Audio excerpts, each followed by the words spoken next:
आज हम पढ़ने वाले हैं exercise 3.2 question number 3। Question number 3 में देखो हमें क्या करना है, on comparing the ratios a1/a2, b1/b2 and c1/c2 find out whether the following pair of linear equations are consistent और इनकंसिस्टेंट। तो हमें क्या बताना है कि यहाँ पे जो वेरिएबल का कोएफिशिएंट है हमें उनको कंपेयर करके हमें ये बताना है कि ये जो गिवन इक्वेशन है वो कंसिस्टेंट है या फिर इनकंसिस्टेंट। अब देखो हमने कंसिस्टेंट क्या पढ़ा था, हमने पढ़ा था कंसिस्टेंट का मतलब क्या होता है कि ऐसी इक्वेशन जिनका सॉल्यूशन एग्जिस्ट करेगा। अब इसमें दो केस हो सकता है यूनिक सॉल्यूशन या फिर इनफाइनाइट सॉल्यूशन। और इनकंसिस्टेंट का मतलब कि जिसमें कोई सॉल्यूशन एग्जिस्ट नहीं करेगा। तो इसके केवल एक केस था, इसमें क्या होगा, नो सॉल्यूशन। तो स्टार्ट करते हैं क्वेश्चन नंबर 1 पार्ट फर्स्ट। तो देखो यहाँ पे हमें दो इक्वेशन गिवन है। सबसे पहले क्या करेंगे, यहाँ पे इनको स्टैंडर्ड फॉर्म में लिखते हैं। तो देखो अगर मैं इसको स्टैंडर्ड फॉर्म में लिखता हूँ तो क्या मिलेगा मुझे, 3x प्लस 2y। 5 मेरा RHS में, मैं इसको LHS में लेकर आऊंगा तो क्या आ जाएगा, -5 इक्वल टू 0। ये हमारी फर्स्ट इक्वेशन। सेकंड इक्वेशन यहाँ पे है 2x minus 3y equal to 7। इसको भी स्टैंडर्ड फॉर्म में लिखे क्या मिलेगा, 2x माइनस 3y। 7 LHS में आएगा तो साइन चेंज हो जाएगा, माइनस का 7 इक्वल टू 0। ये हो गया सेकंड इक्वेशन। ठीक है, अब हमको इनको स्टैंडर्ड फॉर्म से कंपेयर करते हैं किससे, कंपेयरिंग हमने क्या पढ़ा था, a1x plus b1y plus c1 equal to 0। और सेकंड इक्वेशन का जनरल फॉर्म क्या होगा, a2x plus b2x plus c2 equal to 0। अगर यहाँ पे हम इक्वेशन कंपेयर करते हैं तो देखो फर्स्ट इक्वेशन को कंपेयर करते हैं इस फर्स्ट इक्वेशन से, तो हमें कोएफिशिएंट क्या मिलेगा, a1 क्या मिलेगा। अब देखो a1 क्या है, x का कोएफिशिएंट, तो यहाँ पे x का कोएफिशिएंट 3, तो a1 आ गया है 3। b1 ऐसे ही हम b1 निकालेंगे 2 एंड c1 क्या है, c1 यहाँ पे कॉन्स्टेंट टर्म और वहां पे कॉन्स्टेंट टर्म क्या है, -5। ठीक है, सिमिलरली सेकंड इक्वेशन को इस वाले इक्वेशन से कंपेयर करें तो a2 क्या मिल जाएगा, a2 हमारा 2 हो गया। b2 यहाँ पे क्या है हमारा, ये हमारा b2y। y का कोफिशिएंट क्या है b2 और यहाँ पे y का कोफिशिएंट -3, तो ये -3 एंड c2 हमारा क्या हो जाएगा, -7। अब सबसे पहले हम यहाँ पे रेशियो फाइंड कर लेते हैं सभी का। तो यहाँ से हमें a1/a2 अगर हम निकालेंगे क्या मिलेगा, 3/2। ठीक है, b1/b2 अगर हम फाइंड करते हैं कितना मिलेगा, 2/-3। और अगर हमने c1/c2 कैलकुलेट किया तो कितना आएगा, -5/-7। माइनस से माइनस कट जाएगा तो क्या मिलेगा, 5/7। तो अगर हम यहाँ पे देखें ध्यान से, क्या a1/a2 b1/b2 के इक्वल है, नहीं। तो यहाँ क्या बन रहा है, a1/a2 not equal to b1/b2। देखो a1/a2 क्या है, 3/2 और b1/b2 क्या है, 2/-3। तो ये क्या बन रहा है, ये नॉट इक्वल है। और हमने पढ़ा था कि अगर हमारा ratio a1/a2 not equal to b1/b2, हमने लास्ट क्लास में पढ़ा था पहले कि अगर हमारा रेशियो a1/a2 नॉट इक्वल है b1/b2 तो जो ग्राफिकल रिप्रेजेंटेशन है उसका कैसे मिलेगा, यानी कि हमें दो इंटरसेक्टिंग लाइंस मिलेंगी। और दो इंटरसेक्टिंग लाइंस का मतलब क्या हुआ कि उसका एक सॉल्यूशन एग्जिस्ट करेगा, यूनिक सॉल्यूशन उसमें होगा। अगर तीनों रेशियो ये इक्वल आते हैं एक दूसरे के तो फिर क्या मिलेगा, जो ग्राफिकल रिप्रेजेंटेशन है कोइंसिडेंट लाइंस, यानी कि हमें लाइंस कैसे मिलेंगी, कोइंसिडेंट। तो उस केस में इनफाइनाइट सॉल्यूशन।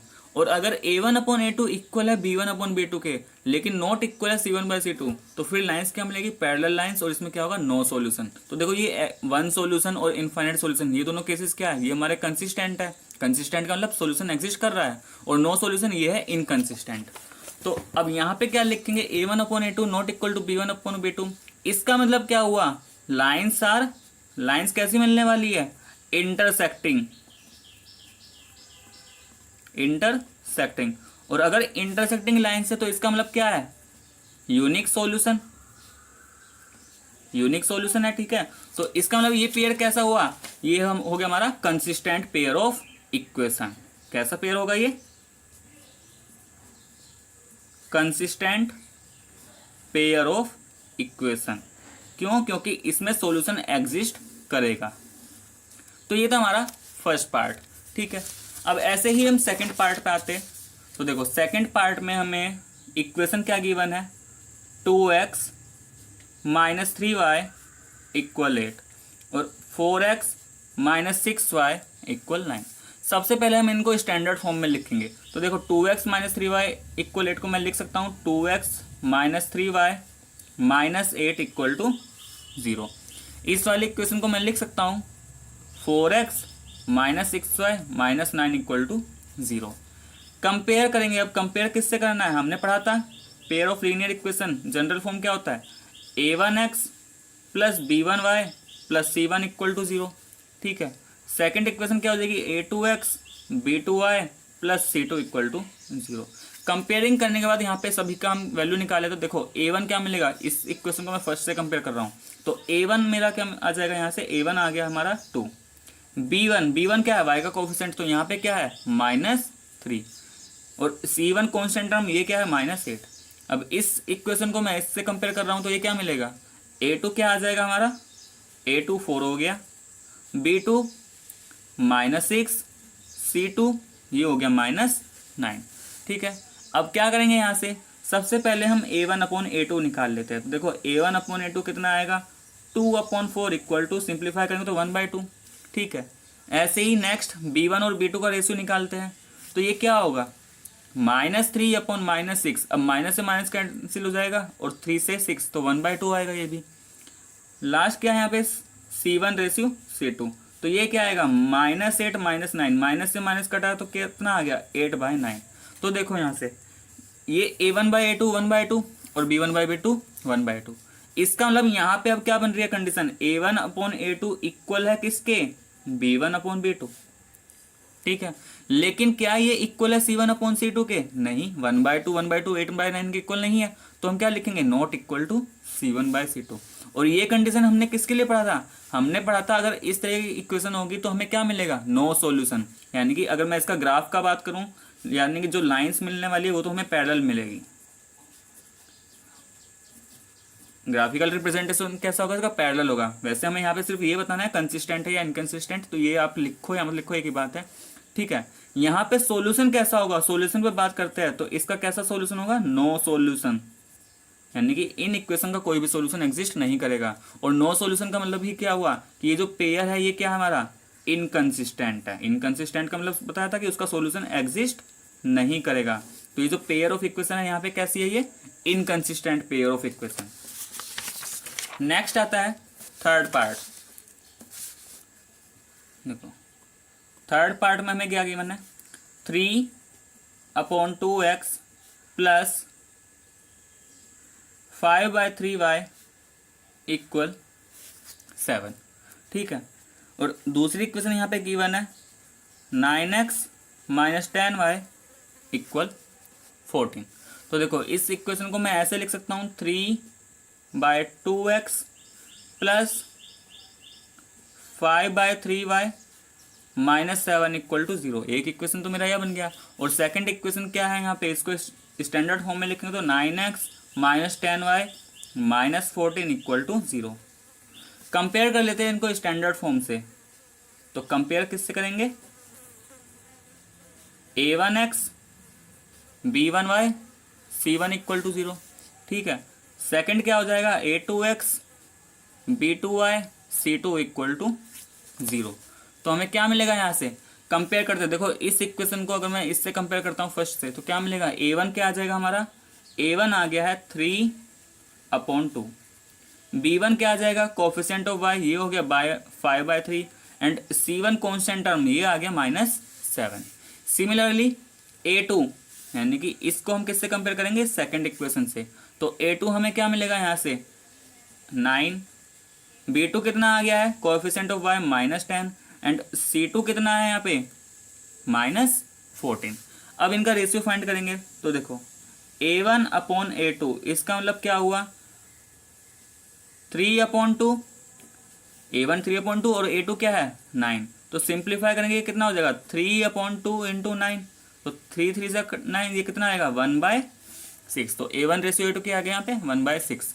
ऐसे ही यहाँ पे b1/b2 ये कितना आएगा 5/3 डिवाइडेड बाय -10। तो देखो ये क्या बन जाएगा, ये माइनस तो बाहर आ जाएगा, 5/3 और 10 की क्या हो जाएगी मल्टीप्लाई।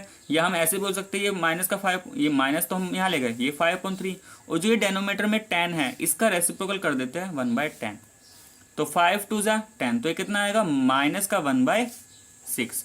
और इसी तरीके से c1/c2 ये कितना हमारा -7 -14। तो माइनस से माइनस कटेगा और 7 से 14 2 टाइम्स तो कितना आएगा ये 1/2। अब देखो सबसे पहले हम a1/a2 और b1/b2 को देखते हैं। ये है हमारा 1/6 और ये है हमारा -1/6। तो क्या ये दोनों इक्वल है? नहीं। तो हम यहाँ पे क्या लिखेंगे, a1/a2 नॉट इक्वल टू, अब देखो अगर हमारा a1/a2 not equal to b1/b2 हो जाता है तो इसका मतलब क्या हुआ, लाइंस कैसी होंगी उसकी, इंटरसेक्टिंग, इंटरसेक्टिंग लाइंस होगी और इसमें क्या सॉल्यूशन होगा, यूनिक सॉल्यूशन। कैसा सॉल्यूशन होगा इसका, यूनिक सॉल्यूशन।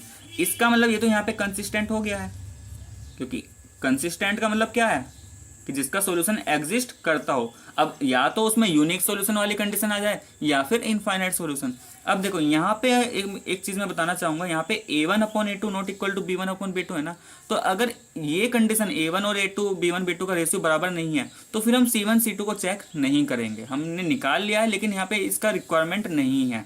हाँ, अगर ये इक्वल हो जाता तो फिर हम देखते हैं c1/c2 क्या होगा। अगर c1/c2 भी वहाँ पे इक्वल हो गया तो इनफाइनाइट बन जाएगा, और अगर वो नॉट इक्वल है तो वो नो सॉल्यूशन में आ जाएगा। तो अगर ये a1/a2 not equal to b1/b2 है तो फिर आगे चेक करने के लिए ज़रूरत नहीं है।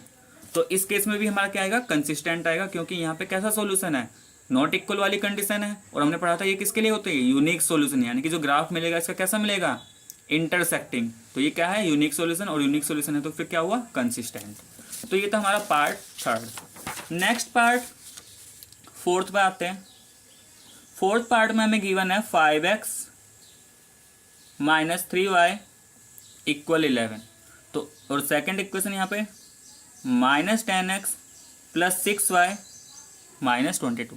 देखो स्टैंडर्ड फॉर्म में मैं लिखता हूँ, सबसे पहले ये क्या बनेगा, 5x - 3y - 11 = 0, -10x + 6y + 22 = 0। ये -22 LHS में जाएगा, क्या हो जाएगा, साइन चेंज हो जाएगा तो +22, और RHS में क्या बचा, 0।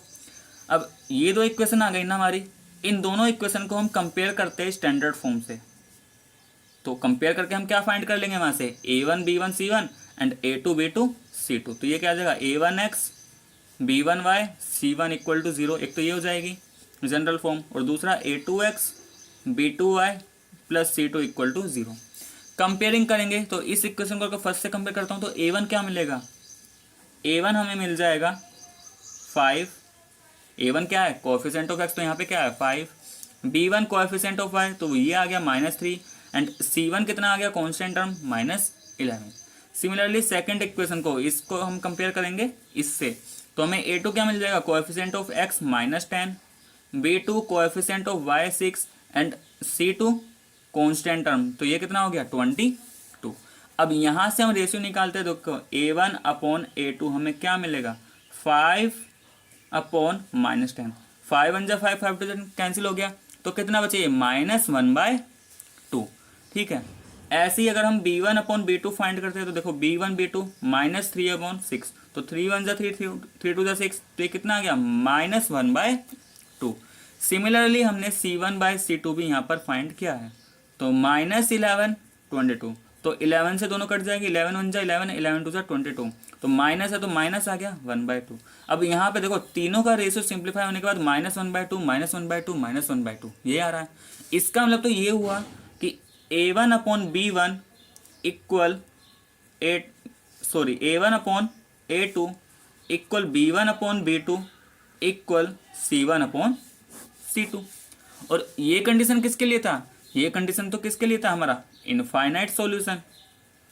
किसके लिए था ये, इनफाइनाइट सॉल्यूशन। तो अगर इस इक्वेशन के इनफाइनाइट सॉल्यूशन एग्जिस्ट करते हैं तो इसका मतलब क्या हुआ, ये हमारा कैसा पेयर ऑफ इक्वेशन है, कंसिस्टेंट। तो यहाँ पे क्या हो जाएगा, ये कंसिस्टेंट इक्वेशन है। ठीक है, तो ये हो गया हमारा फोर्थ पार्ट। नेक्स्ट आता है फिफ्थ पार्ट। अब इसका लास्ट पार्ट हमें गिवन है, देखो 4/3x + 2y = 8, और सेकंड है 2x + 3y = 12। सबसे पहले इस इक्वेशन को मैं लिखा 4/3x + 2y, 8 को मैं LHS में लेकर आऊँगा तो -8 = 0। ठीक है, और ये क्या बन जाएगा, 2x + 3y - 12 = 0। कंपेयर कर लेते हैं इसको जनरल फॉर्म से।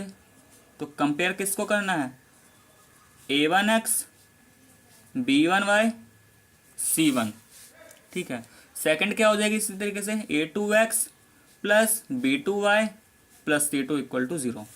कंपेयरिंग करने के बाद क्या मिलेगा, देखो A1 तो क्या आ गया 4/3, अब तो कंपेयर कर सकते हैं ना आराम से, तो क्या होगा ऐसे ही B1 निकाल लेते हैं, B1 कितना आ जाएगा 2 आ जाएगा, और सिमिलरली C1 क्या आ जाएगा -8। इसी तरीके से हमने क्या किया A2 क्या है x का कोफिशिएंट 2 हो गया, B2 y का कोफिशिएंट सेकंड इक्वेशन में देखो 3, और C2 constant term second equation में -12। तीनों का रेशियो निकाल लेते हैं, A1/A2 कितना होगा 4/3/2। सिंप्लीफाई करेंगे 4/3 ऐसी रहा, जो भी यहाँ पे डेनोमीटर में है उसका रेसिप्रोकल कर देते हैं 1/2, तो 2 1 जा 2, 2 2 जा 4, तो ये कितना आएगा 2/3। B1/B2 कितना आएगा, देखो B1/B2 B1 2 और B2 3, तो ये तो पहले से ही सिंपलेस्ट फॉर्म में है और सिंपलेस्ट नहीं हो सकता, ये तो 2/3 ही रहेगा। और यहाँ से C1/C2 क्या आएगा -8 -12, तो देखो माइनस से माइनस कैंसिल, 4 2 जा 8, 4 3 जा 12, तो ये क्या आया 2/3। तो यहाँ पे भी देखो तीनों का रेशियो क्या आ रहा है सेम आ रहा है ना, तीनों क्या आ रहे हैं 2/3। तो इसका मतलब क्या हुआ, इसका मतलब A1/A2 equal B1/B2 equal C1/C2। तो अगर ये वाली कंडीशन तीनों का रेशियो इक्वल है तो हमारे कितने सॉल्यूशन होंगे, इनफाइनाइट सॉल्यूशन, इनफाइनाइट सॉल्यूशन। तो इसका मतलब जो पेयर ऑफ इक्वेशन है वो कैसा बोला जाएगा, कंसिस्टेंट, यानी कि इसका सॉल्यूशन एग्जिस्ट करता है। सॉल्यूशन एग्जिस्ट तो करेगा लेकिन बहुत सारे सॉल्यूशन होंगे, ठीक है। तो सॉल्यूशन में दो थे, या तो यूनिक या फिर इनफाइनाइट, दोनों ही क्या हो गए कंसिस्टेंट। तो ये था हमारा question number 3। Next question number 4। देखो क्वेश्चन नंबर 4 में क्या करना है, which of the following pairs of linear equation are consistent और इनकंसिस्टेंट। तो यहाँ पे भी हमें कुछ इक्वेशन गिवन है, हमें यही बताना है कि कौन सा इनमें कंसिस्टेंट होगा और कौन सा इनमें इनकंसिस्टेंट है। फिर आगे क्या बोल रहा है, इफ कंसिस्टेंट, कि अगर वो कंसिस्टेंट है ऑब्टेन द सॉल्यूशन ग्राफिकली। तो ग्राफिकली यानी कि ग्राफ के हेल्प से हमें क्या करना है, उसका सॉल्यूशन बताना है, यानी कि हमें एक्स और वाई की वैल्यूज बतानी है पेयर्स में। तो देखो यहाँ पे हमें 4 पार्ट गिवन है। सबसे फर्स्ट पार्ट हम लेते हैं यहाँ पे x + y = 5, 2x + 2y = 10। तो सबसे पहले तो हम ये चेक करेंगे यहाँ पे कि ये कंसिस्टेंट होगा या फिर इनकंसिस्टेंट होगा। तो देखो सबसे पहले मैं क्या करूँगा, इनको स्टैंडर्ड फॉर्म में लिखूंगा। तो इस वाले इक्वेशन को मैं लिख सकता हूँ x + y - 5 = 0, ठीक है। 2x + 2y = 10 क्या बन जाएगा, ये हमारा क्या है 2x + 2y = 10, तो ये आएगा 2x + 2y - 10 = 0। तो एक इक्वेशन ये हो गई, सेकंड इक्वेशन ये हो गई। कंपेयर करते हैं, कंपेयर हमें किससे करना है, a1x + b1y + c1 = 0, second a2x b2y + c2 = 0। तो यहाँ से कंपेयर करने के बाद क्या मिलेगा, a1 आ गया हमारा कोएफिशिएंट ऑफ x 1, b1 आ जाएगा 1 और c1 -5, ठीक है। इसी तरीके से a2 कितना आ जाएगा, सेकंड इक्वेशन में देखो 2, b2 क्या मिल जाएगा 2 एंड c2 क्या मिलेगा -10। सभी का रेशियो फाइंड करते हैं। तो a1/a2 क्या आएगा, a1/a2 1/2, अभी तो सिंपलेस्ट फॉर्म में और नहीं हो सकता। फिर हम b का रेशियो फाइंड करेंगे, यानी कि b1/b2, तो ये भी 1/2, ये भी सिंपलेस्ट फॉर्म में है। फिर आएगा c1/c2, तो ये क्या है -5/10। देखो माइनस से माइनस कट गया, 5 1 जा 5, 5 2 जा 10, तो क्या बचा 1/2। तो तीनों का रेशियो सिंपलेस्ट फॉर्म में 1/2 ही आया ना। तो इसका मतलब तो क्या हुआ, a1/a2 = b1/b2 = c1/c2। तो ये कंडीशन किसके लिए थी, इनफाइनाइट सॉल्यूशन। ये कंडीशन किसके लिए थी यहाँ पे, इनफाइनाइट सॉल्यूशन। इसका मतलब ये पेयर कैसा होगा, ये तो हमारा कंसिस्टेंट हो गया। और अगर हम ग्राफ की बात करें, ग्राफिकल रिप्रेजेंटेशन इसका कैसा आने वाला है, अब यहाँ से देखो हम ये पता लगा सकते हैं, पहले से ही हमने अभी तक ग्राफ नहीं बनाया, लेकिन हम पता लगा सकते हैं इसकी हेल्प से कि इसका ग्राफ कैसा आने वाला है, कोइंसिडेंट लाइंस। हमने यही पढ़ा था लास्ट क्लास में, इसका ग्राफ कैसा आएगा, कोइंसिडेंट लाइंस। तो अब उसने ये बोला था कि अगर ये कंसिस्टेंट है तो ग्राफिकली इसका सोल्यूशन बताओ। तो हम ग्राफ बनाएंगे अब इस इक्वेशन का। अब देखो ग्राफ बनाने के लिए क्या करना पड़ेगा, हमें हर एक इक्वेशन के लिए 2 पॉइंट फाइंड करने हैं। तो सबसे पहले फर्स्ट इक्वेशन लेते हैं हम यहाँ पे x + y - 5 = 0। हम इस इक्वेशन के लिए यहाँ पे 2 पॉइंट फाइंड करेंगे। तो मैं लेट कर देता हूँ यहाँ पे, अगर x की वैल्यू 0 हो जाती है तो क्या करेंगे, इस x को यहाँ पे पुट करेंगे 0 plus y minus 5 equal to 0। तो यहाँ से सिंप्लीफाई होने के बाद वाई क्या है हमारा 5 आया। इसका मतलब एक पॉइंट तो हमें क्या मिल गया, मान लेते हो ए पॉइंट है, ये क्या मिल जाएगा 0,5। तो फर्स्ट इक्वेशन का फर्स्ट पॉइंट हमारे पास आ गया है 0,5। ऐसी इस बारी मैं मान लेता हूँ यहाँ पे y क्या होगा 0 होगा। तो y 0 रखने से क्या होगा x प्लस 0, y को रिप्लेस कर देंगे 0 से, तो x plus 0 minus 5 equal to 0। Simplify करेंगे x क्या आ गया 5। इसका मतलब सेकंड पॉइंट क्या मिलेगा, अब x कोऑर्डिनेट को पहले लिखेंगे तो 5, y क्या है 0, तो मान लेते हैं ये पॉइंट b। तो फर्स्ट इक्वेशन के लिए 2 पॉइंट हमने फाइंड कर लिया। अब ऐसे ही हम सेकंड इक्वेशन लेते हैं। सेकंड इक्वेशन क्या है 2x plus 2y equal to, देखो मैंने यहाँ पे इसको स्टैंडर्ड फॉर्म में लिया था ना, मैं इसी फॉर्म में लिखता हूँ 2x plus 2y minus 10 equal to 0। ठीक है, तो यहाँ पे क्या होगा, अब लेट कर लेते हैं यहाँ पे x को, देखो x को मैं अगर 2 लेट करता हूँ यहाँ पे, अगर x 2 होगा तो क्या होगा, गिवन इक्वेशन में x को 2 से रिप्लेस करते हैं, तो 2 into 2 plus 2y minus 10 equal to 0। 2 2 ज़ा 4 plus 2y minus 10 equal to 0। 4 minus 10 कितना हो जाएगा माइनस का 6, तो 2y माइनस 6 इक्वल टू 0। यहाँ से 2y क्या आ जाएगा 6, और y अगर निकालना है तो 2 कहाँ पहुँच जाएगा 6 के डिवाइड में, तो y कितना आ गया यहाँ से 3। इसका मतलब यहाँ से पहला सोल्यूशन क्या मिलेगा इस इक्वेशन का 2,3। मान लेते हैं ये पॉइंट P रिप्रेजेंट कर रहा है। ठीक है, अब ऐसे ही इस इक्वेशन के लिए एक और सॉल्यूशन निकालना है। इस बार हम चलो यहाँ पे अब y को लेट कर लेते हैं, y को 2 लेट कर लेते हैं, तो क्या होगा, गिवन इक्वेशन में y को रिप्लेस करते हैं किससे 2 से, तो ये हमने y की जगह 2 रिप्लेस कर दिया है। सिंप्लीफाई करेंगे 2x plus 4 minus 10 equal to 0। तो यहाँ से क्या मिलेगा 2x minus 6 equal to 0। 2x की वैल्यू 6 और x क्या आएगा 6/2, इसका मतलब 3। तो यहाँ पे सेकंड सॉल्यूशन क्या मिला मुझे 3,2।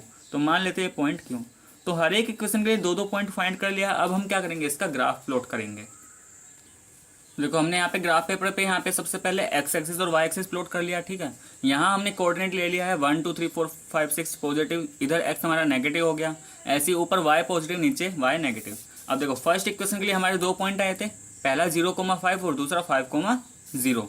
तो देखो फर्स्ट पॉइंट 0,5, 0,5 का मतलब क्या हुआ x0 एंड y5। तो देखो x0 y एक्सिस पे मिलेगा, तो 0,5 तो हमारा ये पॉइंट हो गया, तो ये पॉइंट मिला हमें 0,5।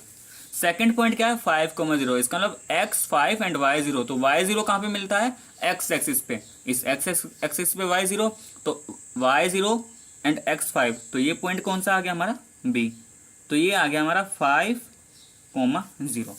दोनों को हम ज्वाइन कर देंगे, तो दोनों पॉइंट को हमने,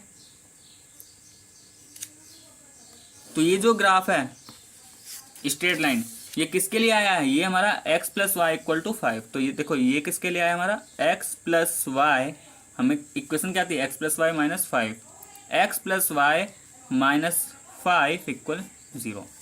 ठीक है, ऐसे ही सेकंड इक्वेशन हमने क्या लिया था 2x plus 2y minus 10 equal to 0। तो देखो लिए इसके लिए फर्स्ट पॉइंट क्या था 2,3, 2,3, इसका मतलब x 2 हो जाए और y 3, तो x 2 y 3 देखो इसी पॉइंट पे आ रहा है। ठीक है, तो ये पॉइंट P हो गया 2,3। सेकंड पॉइंट क्या है 3,2, तो 3,2 कहाँ आएगा अब यहाँ पे x3 और y2, तो ये रहा x3 और y2, तो ये आ गया हमारा, और इस पॉइंट का हमने क्या नाम दिया था Q। तो देखो जब मैं इस PQ को ज्वाइन करूँगा तो फिर से वही लाइन मिलने वाली है, उसके ऊपर ही तो ओवरलैप करेगी आए, तो दोनों ही लाइन एक दूसरे के ऊपर ओवरलैपिंग कर रही है ना। तो इसका मतलब ये जो ग्राफ है यही ग्राफ किस इक्वेशन के लिए है 2x प्लस 2y माइनस 10। तो दोनों ही इक्वेशन का ग्राफ एक सिंगल लाइन आ रही है, इसका मतलब दोनों ही लाइन एक दूसरे के ऊपर ओवरलैप कर गई। ठीक है, तो इसका मतलब ये कैसा हुआ एक कोइंसिडेंट हुआ, और कोइंसिडेंट का देखो हमने कितने सॉल्यूशन यहाँ से फाइंड कर सकते हैं, यहाँ से बहुत सारे सॉल्यूशन हो सकते हैं। सॉल्यूशन का मतलब क्या होता है कि उस ग्राफ के ऊपर जो भी पॉइंट्स आ रहा है वो उस इक्वेशन का ग्राफ सॉल्यूशन होता है। तो दोनों, या मैं कोई भी पॉइंट यहाँ पे लेता हूँ तो दोनों ही पॉइंट इस इक्वेशन को भी सेटिस्फाई करेंगे, इसको भी सेटिस्फाई करेंगे। ठीक है, तो यहाँ से तो हमारे कितने सॉल्यूशन आ जाएंगे इनफाइनाइट सॉल्यूशन आ जाएंगे। तो बस हम यहाँ पे लिख दें, क्योंकि इनफाइनाइट सॉल्यूशन है तो ऐसे तो हम बता नहीं सकते, एक दो एग्जांपल देके बता सकते हो, जैसे 2,3 यानी कि x की वैल्यू 2 y की वैल्यू 3 ये भी इसका सॉल्यूशन है, x की वैल्यू 3 y की वैल्यू 2 ये भी इसका सॉल्यूशन है, x 0 y 5 ये भी इसका सॉल्यूशन है। तो अगर यूनिक होता तो हम बता सकते थे यहाँ पे एक सॉल्यूशन इसका पर्टिकुलर, लेकिन यहाँ पे एक पर्टिकुलर सॉल्यूशन तो है नहीं, तो बस यहाँ पे लिख देंगे बिकॉज ग्राफ इज कोइंसिडेंट। कैसा है? कोइंसिडेंट लाइंस है, तो therefore it having infinite solution. तो इसके कितने सॉल्यूशन होंगे? इनफाइनाइट होंगे। तो ये था हमारा पार्ट फर्स्ट। अब हम सेकंड पार्ट पे आते हैं। देखिए अब हम इसका सेकंड पार्ट करते हैं। सेकंड पार्ट में हमें क्या गिवन है यहाँ पे? x minus y equal 8 and फिर है ये 3x माइनस 3y इक्वल 16। ठीक है, तो सबसे पहले मैं इनको स्टैंडर्ड फॉर्म में लेके आता हूँ। तो x minus y minus 8 equal to 0 and second equation 3x minus 3y minus 16 equal to 0। सबसे पहले तो क्या चेक करना है कि यह कंसिस्टेंट होगा या नहीं होगा। तो उसके लिए हमें क्या करना पड़ेगा? यहाँ से a1 a2 b1 b2 c1 c2 का रेशियो फाइंड करना पड़ेगा। तो हम कंपेयर करते हैं a1x b1y plus c1। Second equation general form में क्या हो जाएगी? a2x plus b2y plus c2 equal to 0। ठीक है, अब क्या होगा? कंपेयरिंग कर लेते हैं। यहाँ पे इस इक्वेशन को इस फर्स्ट इक्वेशन से कंपेयर करूंगा तो x का कोफिशिएंट यहाँ पे a1 वहाँ पे कुछ भी नहीं, इसका मतलब क्या है? 1 है, तो a1 1 आ गया। सिमिलरली b1 माइनस 1 आएगा, c1 क्या आ जाएगा? माइनस 8। इसी तरीके से हम क्या करेंगे? a2 हमारा क्या आ जाएगा? 3, b2 क्या आएगा हमारा? माइनस 3 एंड c2 क्या आएगा हमारा? माइनस 16। सभी का रेशियो फाइंड करेंगे तो a1 अपॉन a2 कितना आएगा? 1/3। अब सिंपलेस्ट फॉर्म में है तो और ज़्यादा सिंपलेस्ट होगा नहीं है। ऐसे ही b1 अपॉन b2 क्या आएगा? -1 -3, माइनस से माइनस कैंसिल तो क्या बचा? 1/3 एंड c1 अपॉन c2 कितना? -8 -16। तो देखो 8 2 जा 16, माइनस से माइनस कैंसिल तो 1/2। तो यहाँ पे क्या हो रहा है? a1 a2 का और b1 b2 का रेशियो बराबर है यहाँ पे। तो a1 अपॉन a2 इक्वल है किसके? b1 upon b2। लेकिन क्या ये c1 अपॉन c2 के बराबर है? देखो ये 1/3 है, ये 1/2, तो नॉट इक्वल टू c1/c2। तो ये कंडीशन किसके लिए होती थी? ये तो हमारा किसके लिए कंडीशन होता है? No solution. और जब इसका सॉल्यूशन ही एग्जिस्ट नहीं करेगा तो ये कैसा पेयर होगा फिर? Inconsistent pair of equation. और हमें जो सॉल्यूशन फाइंड करने थे वो ग्राफिकली फाइंड करने थे, तो इसके सॉल्यूशन एग्जिस्ट करते ही नहीं है, तो इसके ग्राफिकली फाइंड कर ही नहीं सकते, क्योंकि सॉल्यूशन ही नहीं है तो ग्राफ बना के भी इसका सॉल्यूशन कहाँ से मिलेगा हमें? ठीक है, बस एक पैरेलल लाइंस मिल जाएगा। तो इसने यही बोला था कि अगर उसका सॉल्यूशन एग्जिस्ट करता है तो फाइंड करो, नहीं करता तो नहीं करना है। थर्ड पार्ट पे आते हैं। देखो थर्ड पार्ट में हमें 2x plus y minus 6 equal to 0 and second equation, अब यहाँ पे देखो स्टैंडर्ड फॉर्म ही दे रखा है पहले से। Second equation 4x minus 2y minus 4 equal to 0। ठीक है, कंपेयर कर लेते हैं। सबसे पहले तो कंपेयर करते हैं किससे? a1x plus b1y plus c1 equal 0। Second equation a2x b2y plus c2 equal 0। होगा क्या कंपेयर करने से? a1 कितना मिल जाएगा? 2, b1 कितना मिल जाएगा हमें? 1 एंड c1 आ गया हमारा -6। सेकेंड इक्वेशन को कंपेयर करते हैं। अब a2 हमारा क्या आ गया? 4, b2 -2 एंड c2 क्या हो गया? -4। सभी का रेशियो फाइंड करेंगे तो a1 अपॉन a2 क्या मिलता है यहाँ पे?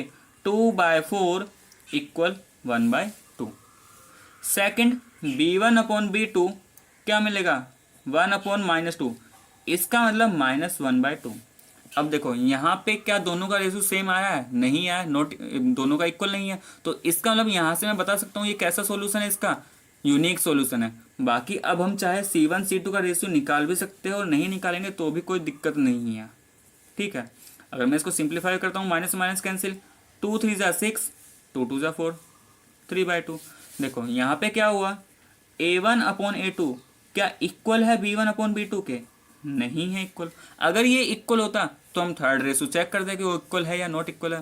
क्योंकि यहाँ पे ये दोनों इक्वल ही नहीं है तो ये तो किसकी कंडीशन आ गई? ये तो हमारा कंडीशन आ गई यूनिक सॉल्यूशन।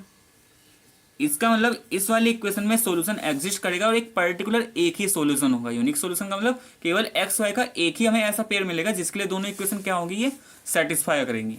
ठीक है, तो यूनिक सॉल्यूशन है, इसका मतलब पेयर ऑफ सॉल्यूशन तो कैसे होंगे, कंसिस्टेंट हो गया। अब हमें ग्राफ से क्या करना है, ग्राफिकल मेथड से इसका सॉल्यूशन फाइंड करना है। तो देखो ग्राफिकल मेथड से सॉल्यूशन फाइंड करने के लिए सबसे पहले तो हमें क्या करना होगा कि जो भी हमें इक्वेशन दे रखी है, हर एक इक्वेशन के लिए मिनिमम 2 पॉइंट हमें फाइंड करने होंगे। ठीक है, मैक्सिमम तो हम कितना भी कर सकते हैं, लेकिन हमें तो सिर्फ मिनिमम पॉइंट फाइंड करेंगे।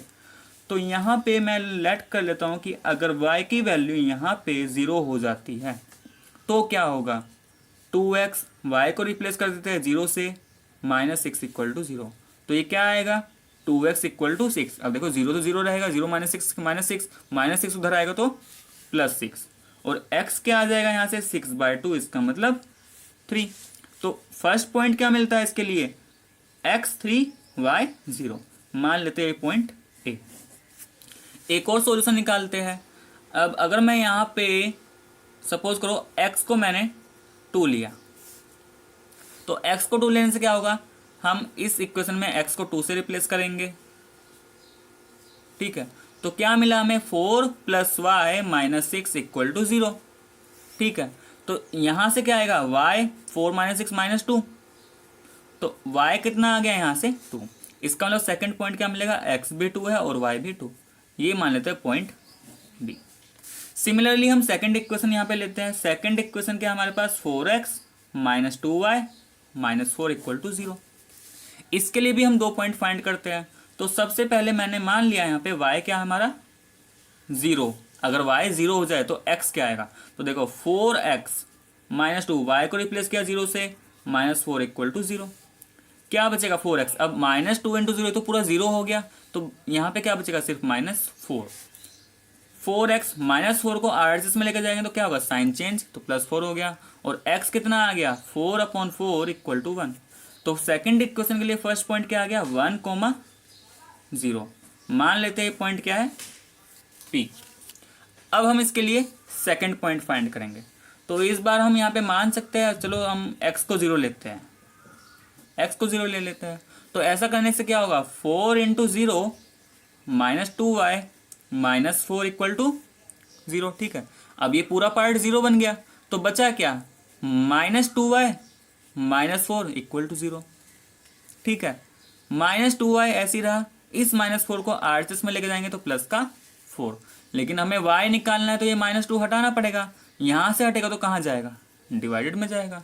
अब 2 से कितने टाइम्स जाएगा, 2 टाइम्स, और क्योंकि नेगेटिव है तो y क्या आएगा, -2।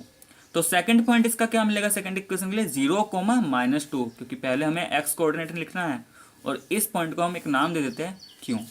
अब हम क्या करेंगे, इन सभी पॉइंट को ग्राफ पेपर पे प्लॉट करेंगे, और वहां से हम ये देखेंगे कि कहाँ पे ये दोनों इक्वेशन आपस में इंटरसेक्ट करेगी। जिस भी पॉइंट पे इंटरसेक्ट करेगी वही क्या होगा, इसका सॉल्यूशन। तो देखो यहाँ पे हमने ग्राफ ले लिया है। अब सबसे पहले हम क्या करेंगे, इस ग्राफ पे x और y की वैल्यू को प्लॉट करेंगे। ठीक है, तो सबसे फर्स्ट इक्वेशन हमारे क्या आते हैं, 2x + y - 6 इक्वल टू 0। इसके लिए फर्स्ट पॉइंट हमने क्या फाइंड किया था, 3, 0, और सेकंड पॉइंट 2, 2। तो देखो 3, 0, तो x3 y0, तो x3 y0 ये पॉइंट मिलेगा हमें। तो ये आ गया हमारा फर्स्ट पॉइंट 3, 0। सेकंड पॉइंट क्या था, 2, 2। तो देखो b पॉइंट, x तो यहाँ पे 2 है और y इस पॉइंट पे 2, तो इस पॉइंट पे ये क्या होगा हमारा पॉइंट b। कोऑर्डिनेट क्या होगा, 2, 2। दोनों को क्या करेंगे, इन दोनों पॉइंट को ज्वाइन कर देते हैं। तो देखो ज्वाइन करने से क्या मिलेगा, हमें एक स्ट्रेट लाइन मिलेगा। हमें क्या मिल गया यहाँ से, स्ट्रेट लाइन। ठीक है, तो ये जो इक्वेशन है, ये जो ग्राफ है, ये किसके लिए आया हमारा, 2x + y - 6। तो ये ग्राफ आया है 2x + y - 6 इक्वल टू 0। ऐसे ही सेकंड इक्वेशन क्या थी हमारी, 4x - 2y - 4। इसके लिए फर्स्ट पॉइंट क्या आया था, 1, 0। तो 1, 0, इसका मतलब 1, 0 यही हो गया, x1 और y0। तो ये है हमारा पॉइंट, ये वाला 1, 0। सेकंड पॉइंट क्या था, देखो ये रहा 0, -2। तो 0 - 2, इसका मतलब x0 y -2। तो ये पॉइंट मिलेगा हमें क्या, x0 वाई माइनस टू। तो ये हो गया हमारा x zero and y minus two. P and Q को ज्वाइन कर देंगे, तो इन दोनों पॉइंट को ज्वाइन करेंगे हम,